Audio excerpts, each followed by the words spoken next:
The best way I can help you is to sell you. By selling to you, I'm actually serving you. Your free stuff is great and wonderful, but that's only a taste of what it's like to work with you. When I think of nurture sequences and lead magnets, I think, okay, anytime you solve the pain point, a new one is revealed. So how can we open and close those pain points as we move along? We've all used really generic prompts for ChatGPT, and you know the outputs that you get from it. Yeah, it can write for you, but is it writing good copy for you? I want to do a deep dive today with you on email marketing. We're going to blend in talking about your origin story and how you operate your business. Maybe we can inspire some fledgling copywriters out there to start their copywriting business and focus it on email. But before we jump in and get to all the goodies, let's start with that origin story. How did you get into email copywriting and eventually starting your business? Yeah, well, I actually started a business because I got laid off when I was 6 months pregnant with my first. Oh my. It was great. No time like the present. Yeah, right. So now he's 12. So it's been 12 years. Wow. But at that time, I started a fitness business. I was a certified personal trainer. I would like train my friends in our backyard on Saturdays and we'd have mimosas and it was very fabulous.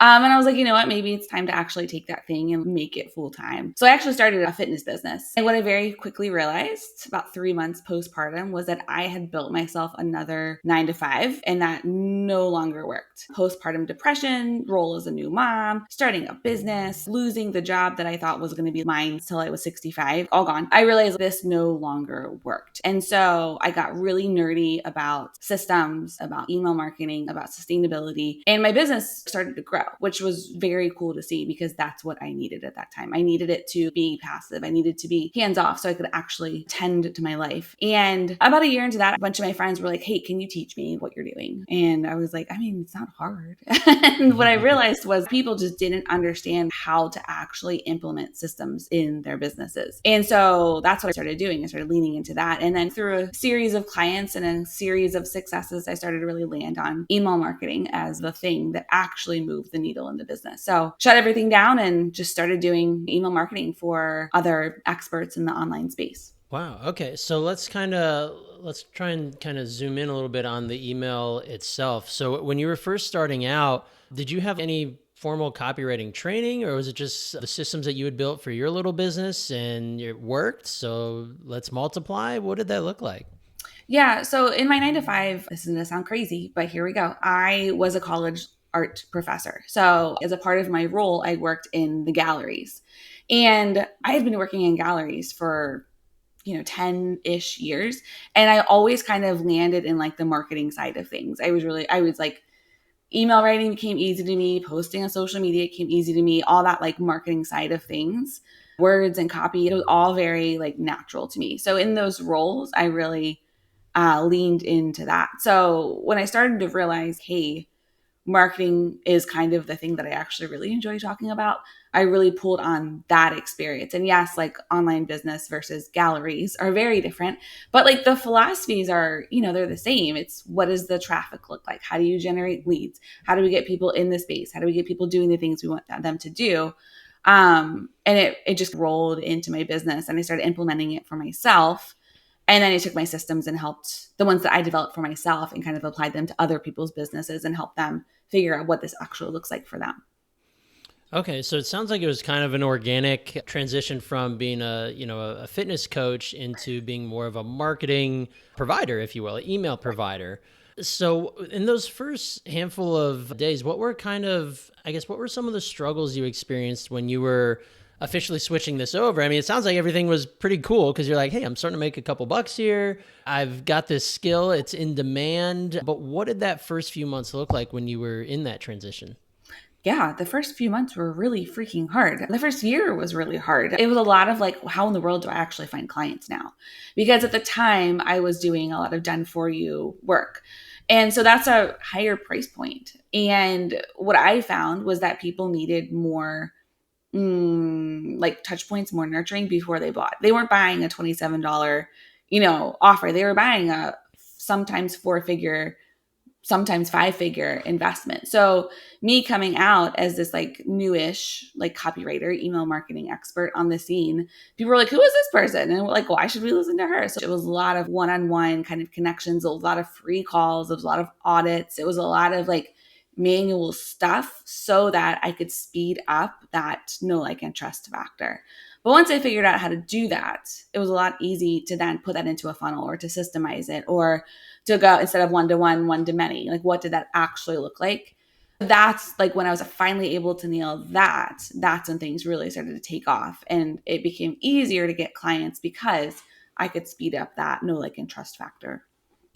What were some of the things you did to start building that clientele? You said that was the hardest part, which is Mm, common amongst business owners, shockingly, that yeah. getting clients is the hardest part. What were some of your tactics to start building the awareness about you and your business and actually building revenue? Yeah, I think that the biggest thing was at the time I had a Facebook group, and this was like pre 2020. So this was like back in the day when Facebook groups were like the thing. So I was like, Hmm. okay, this is going to be the place where I like hang out. This is going to be the place where I like pour into these people. And so I started doing Facebook lives where I would like audit people's emails and be like, hey, try this. This is why these people dropped off here. Let's look at the data, and really like doing the work that I would normally do just live on the spot, looking at people's work. So there was that. There was a lot of like individual outreach, like, hey, I know you have a business. I know you send emails. I would love to give you like a free 30-minute call where we hop on the phone and like I tell you how you can optimize your emails for more sales. There's a lot of that, like the one-on-one kind of exchanges and really like picking one thing and going all in on it. So like I picked the one thing, the one platform that was Facebook groups and really like just focus, laser focus. That's what I'm going to do. I'm going to show up here every single day. I'm going to offer some sort of high value thing to show people what it is I do and how I could help them and to help them see themselves as one of my clients. Was there a common mistake that you found amongst prospects that eventually became clients of yours that for you it became easy? It's like, I see this problem every single day. Here's what it is. And then you kind of give them a little taste of the solution. And then they're probably, I'm assuming, like, here, just shut up and take my money. Yeah. And it's something I still see to this day. So, however many years later, it's like being almost apologetic about selling. So, not understanding that the best way that you can help someone is by getting them into your paid program because that's where you give all the goods. Right. So, yes, like your free stuff is great and wonderful, but that's only a taste of what it's like to work with you. So, like making sure to kind of build that bridge between the free and the paid and what that looks like. I love that. Well, I kind of want to drill down on that because I think a lot of online entrepreneurs, especially those that are newer to the game, and maybe all of them who are newer to the game, it's like a fear of selling. And I can relate to that. You can probably relate to that too after getting into business where it's like, Yeah. it's time to go sell. And if I don't tell people who I am, what I do, and how I can serve them, how will they ever figure that out? Right. And how Mhm. will I ever make money? Yeah. And I think a lot of people, they have this fear around being salesy. And it's usually because they've been sold to in really slimy ways. So they never want to be that person. So they're like, oh my gosh, as much as I don't want to be that person, I'm going to go in the opposite direction and be like almost apologetic for selling. So I think you have to really find that balance. And that looks different for everybody.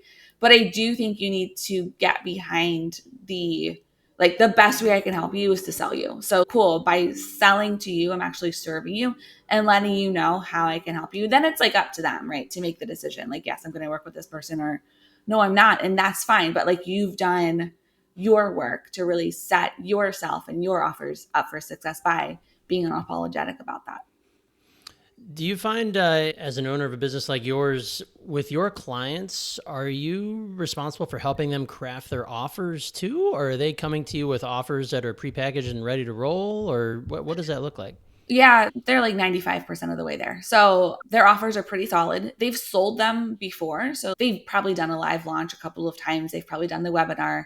But what we do when it comes to writing their email funnel is usually there's something that needs to be either like pulled out of the program or added into it to serve as like a bonus almost to have some sort of like incentive to buy inside the funnel. Otherwise, like people are just going to kick the can down the road and never buy from you.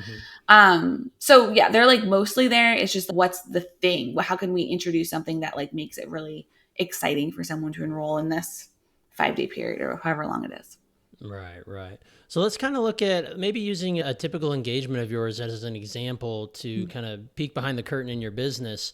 What does a typical engagement look like? Are you retainer based? Is it project based? How does that function?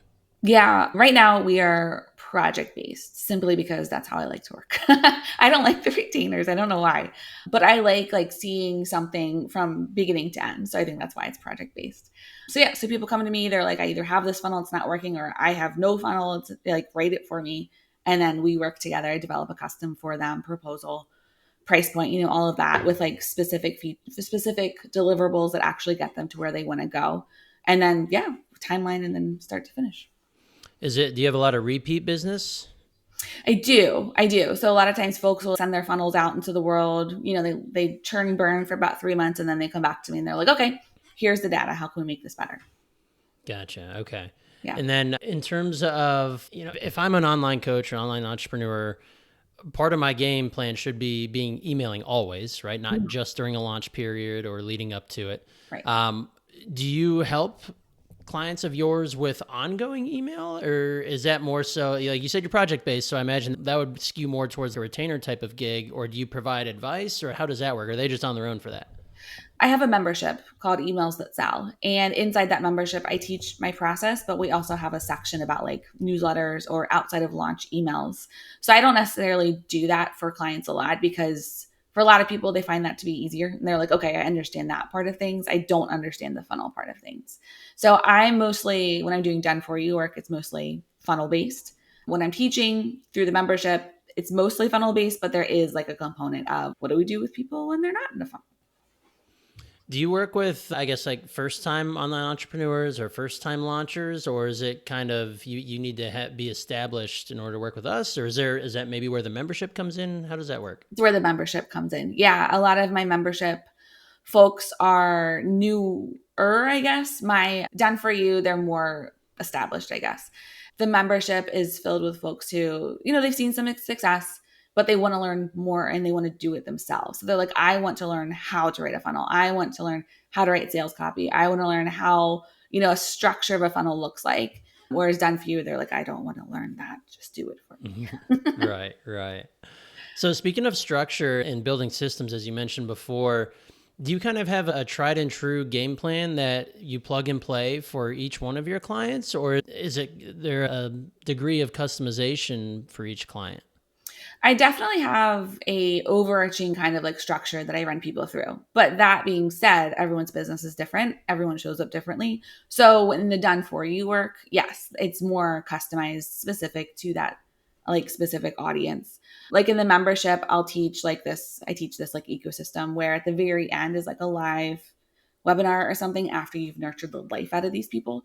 Some of my like done for you are like, I don't want to wait to pitch to have the masterclass. I want it to be in the very top of my funnel. So yeah, we move things around based on, what they want, what the successes they've seen in the past have been. How can we take those ideas and move it forward through an email funnel in a more passive, automated way of selling?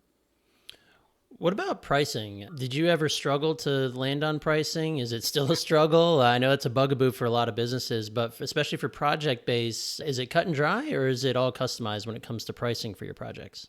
Yeah, I definitely have a base rate. But yeah, it kind of just depends on what it is that they want. So I have some people that are like, I've already written the funnel. I just want you to tell me how to optimize it. So that's a lot less work than I want you to write the funnel for me. So yeah, based on, what they need, the price point does vary. And it's always hard. I will never say that pricing things is easy because I actually think it's super tricky sometimes. But what I think about is like, how many hours am I going to put into this? And then all the expertise that I have. And like who that person is and what's the price point that's going to get them to show up, because if something's really inexpensive, people aren't going to show up to it. If something's really too expensive, they're going to be like, that's not for me. So what's that sweet spot? And you don't know until you try it. And I wish I had like better advice.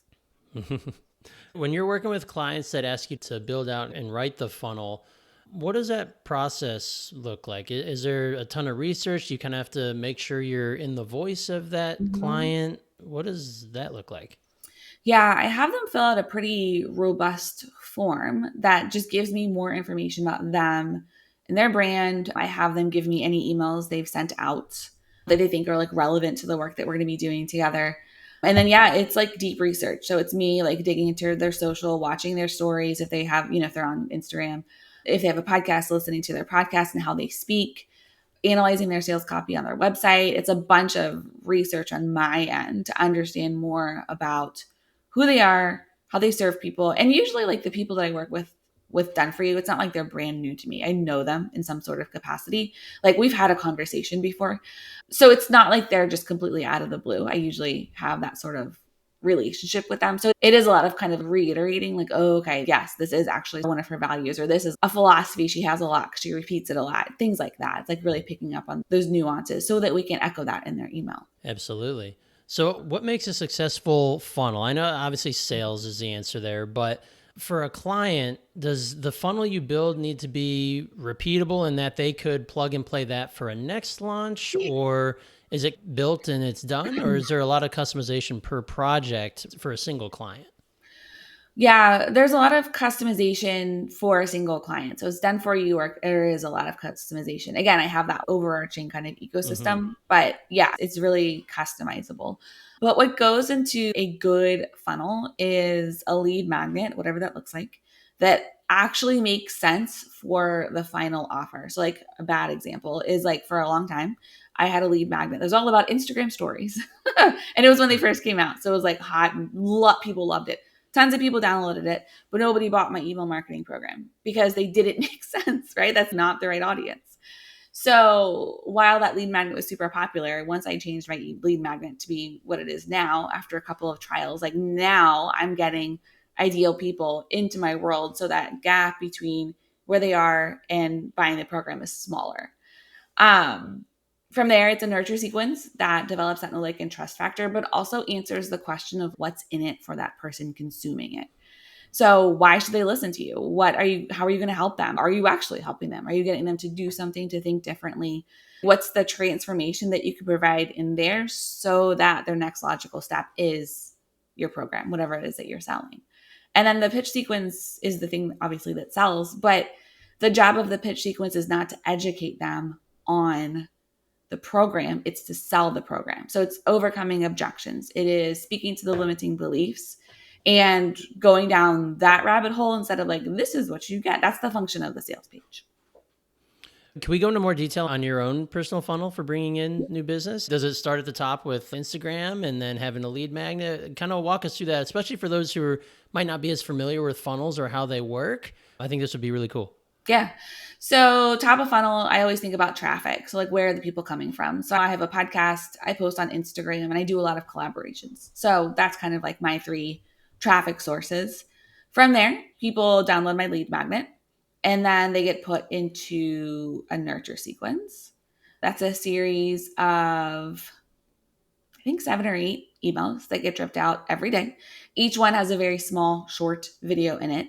And in it, I am talking about the 7 emails that every pitch sequence needs. So each day is a different email and it explains in the video. My lead magnet is one of those emails. So I'll be like, you downloaded name of lead magnet. Here's a deeper dive into that email in like one of the videos. So there's like a connection back to that lead magnet. And then once we talk about the pitch sequence, like, yes, you know what goes into the pitch sequence. That's awesome. That's great. But the key to a successful pitch sequence is everything that comes before it and everything that comes after it. Here's my program, and it's the membership. So when I think of nurture sequences and lead magnets, I think of, okay, there's a pain point.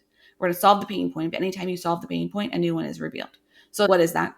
And how can we open and close those pain points as we move along?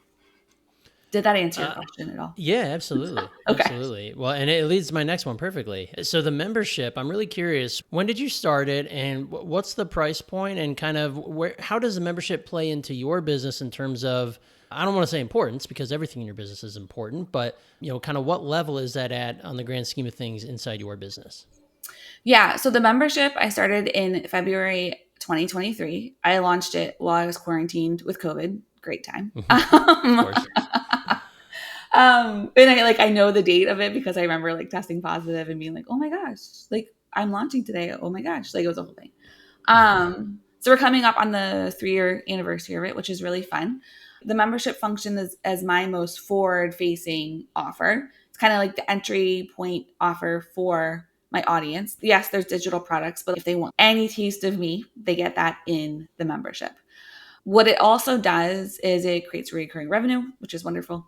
And it makes it so that if I don't have a project, like a done for you email funnel, like that month or that quarter, it's fine. We're good. We're okay. It's at a point where I know everything is taken care of because we have that membership.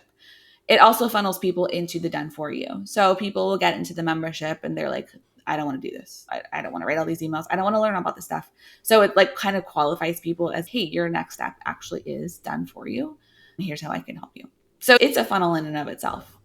For sure. And that's the number one thing I love about memberships is it's a further qualifier for someone to qualify for your top end offer, right? Yes. Yeah. What's the price point for your membership? Right now it's $197 a month or $1,970 a year. Yes. There we go. Okay. Yeah, how many people are in it?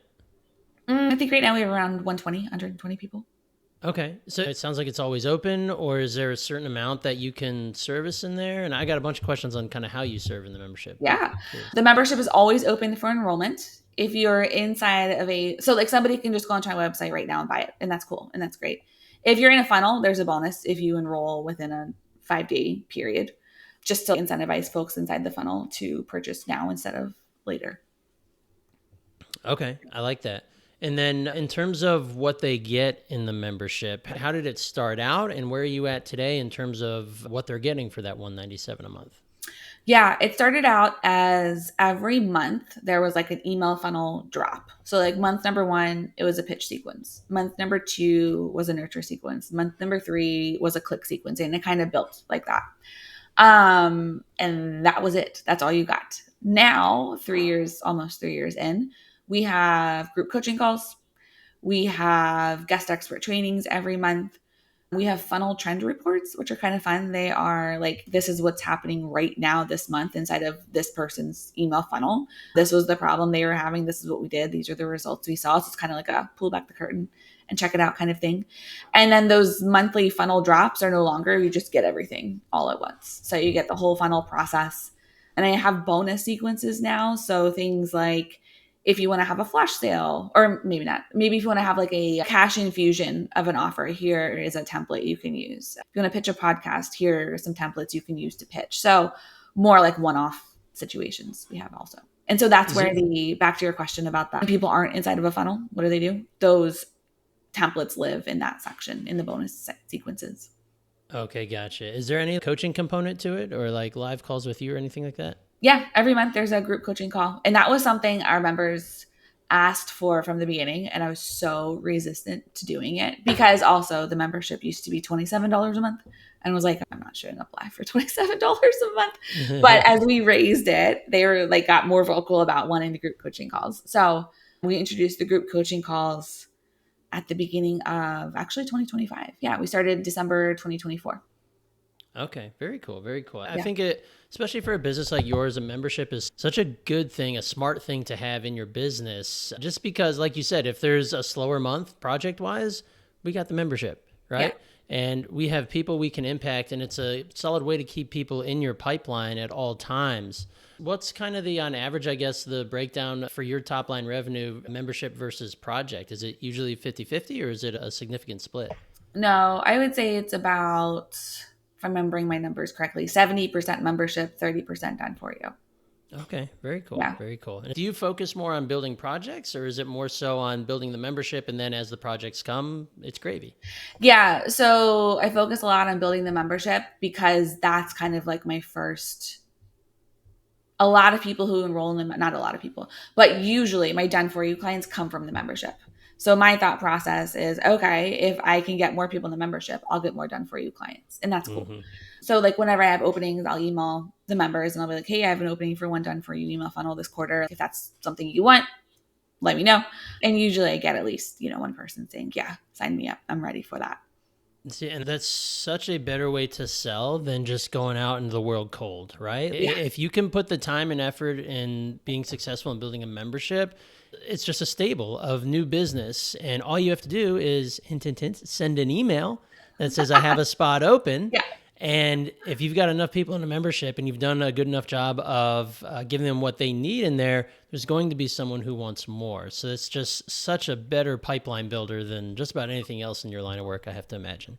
Yeah. I mean, in August, I sent out an email and I was like, hey, I have 2 spots open for a VIP day. And I literally had 2 members pay in full in like a day. It was great. And it was just like, Yep. yes, this is why we're doing this. Yes. Yep. Oh, Yeah. I love that. I love that.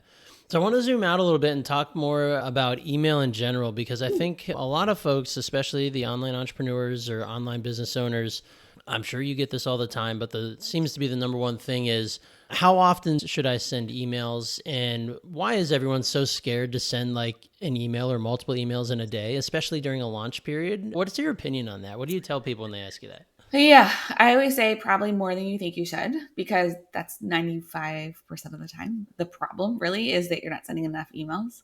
And I have an annoying answer. It depends on your business. So knowing how your people consume emails is really helpful. And you never really figure it out until you try different like frequencies. So like me and my business, I email people who are outside of my funnel 3 times a week, Monday, Wednesday, Friday, like clockwork, 10 o'clock every day. That's when they go live.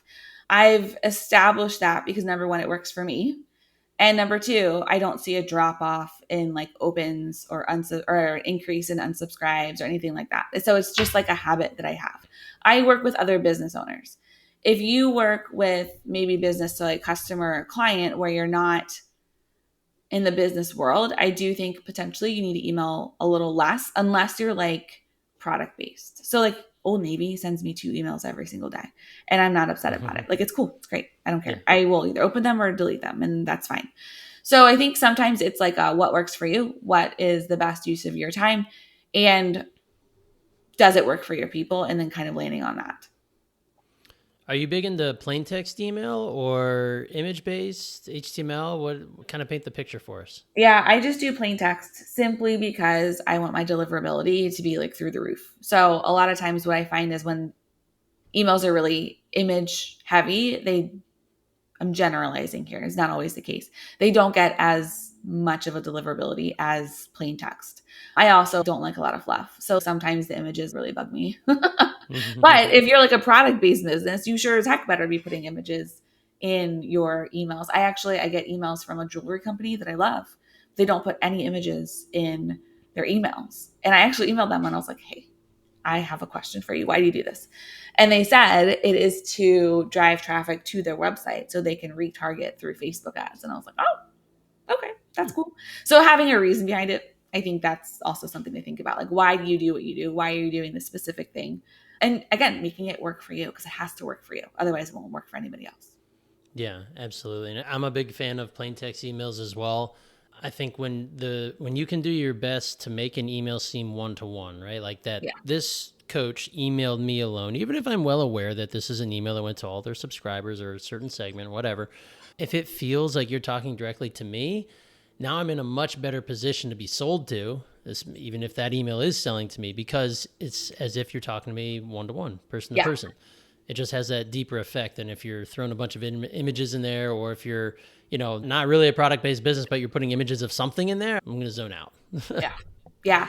I think sometimes in a world where online business can be very, smoke and mirrors, I think hmm sometimes it's refreshing to have something that's not super polished. hmm So yeah, I think like plain text emails can be really powerful. What do you say to people that are like terrified of unsubscribes? That's people like seeing their way out, and that's okay. You also pay usually per subscriber, right? Or if your subscriber list is between 500 and 1,000, you have a certain price point. It's saving you money. It's also helping hmm with your deliverability. Like if they're never going to buy from you, them unsubscribing is helping again with your deliverability, but also it helps with your data. So if you have a bunch of people that aren't ideal, they're never going to buy from you, no matter like what you say or do. So them like seeing their way out, that's it's doing you a favor. It's helping your data to be more accurate and for you to understand what's really going on inside your email marketing.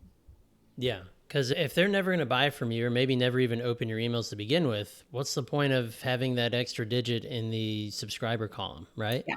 Yeah. It's It's only doing no costing one a you favor. time and money and frustrations.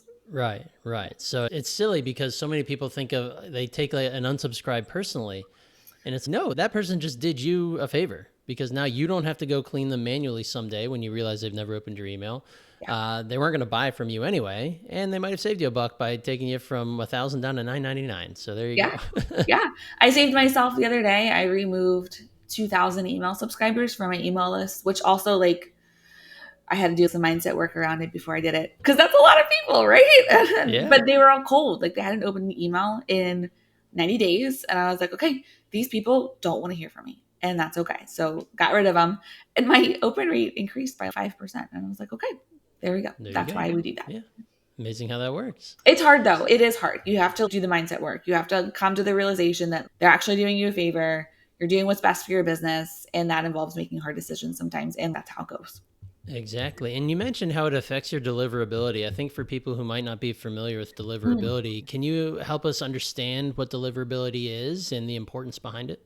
Yeah, it's your emails actually getting to their inbox and not landing in spam or promotions. So if you're sending emails from an email provider, like automatically you're going to get like points deducted in the Google world because you're sending from that. They know it's a marketing email. So, like, ideally, you want your emails to end up in people's inboxes. So, focusing on like plain text images or plain text emails or things you can do to help with your deliverability will get you in inboxes instead of spam or promotions. Do you have a couple of like little hacks you could share with us or something that's super simple but nobody really thinks about when it comes to ensuring your deliverability? Yeah, I always love a reply. So when they get that first email from you that has the lead magnet in it, getting them to reply to you, like hit reply and answer a question, that helps. On the thank you page of your lead magnet, saying your email is going to be in your inbox within about 15 minutes. Here's my email address. If you don't see it in your inbox, search it and that'll tell you where it goes or where it got delivered to. So if it's in your spam or in your promotions, and then also telling them to add you to their contacts will make sure that it goes in the inbox. Right, right. Okay. Yeah, because it's super important to avoid getting in the spam or promotions tab because then people might sign up for what you're on, especially if they're on social media, they might be Yeah. interested in that moment. They'll sign up for it and they'll just keep on scrolling. Yeah. And while the email should be presented to them, it doesn't. And they just totally forget. Yeah. I had a woman over the weekend, this past weekend on Saturday, or I guess it was Sunday morning at 12:18 a.m. She enrolled in my membership as an annual member, which is wonderful and great. But we had this whole conversation ahead of time because my email went into her promotions folder. And she's like, why is it there? And I was like, I don't know why it's there. Let's figure this out. She's like, I want your membership. I was like, that's great. But why are we going to promotions? Because that's the real problem here. But as soon as she added my name to her contacts, it went to the right spot. But yeah, it's something you have to do active research on, do active work on behind because it's completely like your email marketing is pointless if it's going to the wrong places. Exactly. What's your ESP of choice, your email service provider, for those who don't know? I use Kit. Okay. Kit. Yeah. Awesome. I realized they recently upped their rates. That's the last communication I had with them. Whole thing, people on the internet are losing their minds over it. But yeah, yeah. that's what I've used. I've used it for 8 years at this point. So yeah, I'm going to stick with them. Yeah, you're a Kit groupie. As I still think it's still the best platform for online entrepreneurs and creators. So it makes too much sense. I guess I should say this, do you use AI in your business? And if you do, in what manner do you utilize it? Yeah, I use it for a lot of things. I've built AI bots for my membership. So let's say somebody wants to write a pitch sequence, they can watch the video. Yeah, they can get access to the templates, but they also get a bot that will ask them a couple of questions and then auto-populate like the pitch sequence for them, for example. So each one of my sequences has a bot that's associated with it. My podcast editor uses Descript. Yes, Descript to edit the podcast. I will use it to pick out social posts, and I use it for brainstorming a lot. So like right now I'm writing a course about bundles and I'm kind of like bouncing ideas off of it and plugging in my market research I've done and like putting in transcripts of podcast episodes and trainings I'm thinking of doing and helping it or using that to have it help me to brainstorm ideas to make sure it's a really good course and actually gets people results. Awesome. And what do you say to people who believe that email copywriting is going to be killed by AI? I certainly don't believe it, but what's your opinion on it? I mean, we've all used like really generic prompts for ChatGPT, and you know the outputs that you get from it. So I Hmm. think like that in and of itself proves the point that like, yeah, it can write for you, but is it writing good copy for you? And I think if you're communicating to another human, there has to be some sort of human touch. So, like, you can use AI in a way that brings that human touch back into it. You have to just be very conscious around doing it. So, if you have a strategy or a process that you can plug into AI, and then it can use that to, do things for you. Like, I'm a big fan of that. I think that's great. Yeah, But no, I don't think it's going absolutely. to take everybody's jobs. I think there has to Yeah. be some sort of human component. Yeah, I know when ChatGPT first came on scene, everybody's like, "Oh, email marketing's dead, copywriting's done." It's like, no. Have you guys seen how AI writes? Like, It's people not great. crave human connection, and you can sense that through writing. Like, people know how to pick off AI writing now. Like, it's not what it's cracked up to be. Right. I think it's a tool, just like everything. It's a tool that you can use to, yeah, maybe do something faster. I think that's great. Go for it. Yeah, awesome. Well, and as we land the plane here, you mentioned a podcast. What's the name of your podcast, and what do you all discuss on your pod? Yeah, it's called Six Figure Secrets. And so I do interviews, solo episodes about what's working now in online business. So, what are you doing? How did you do it? What were the results that you saw? And how can we make that, like, how can we take that information and make it our own? Very cool. Very cool. I love it. Well, Allison, this has been super fun. Thank you so much for joining us. I want to make sure that anybody listening today, if they want to either work with you or check out your membership or learn more from you, what are the best ways to get in touch? Yeah, you can snag a free gift. It's called the $80,000 email template. So it's a template of the singular email that made $80,000 in sales last year. You can find that at AllisonHardy.com/80000 email. And then I hang out on Instagram. My handle is Allison_Hardy_.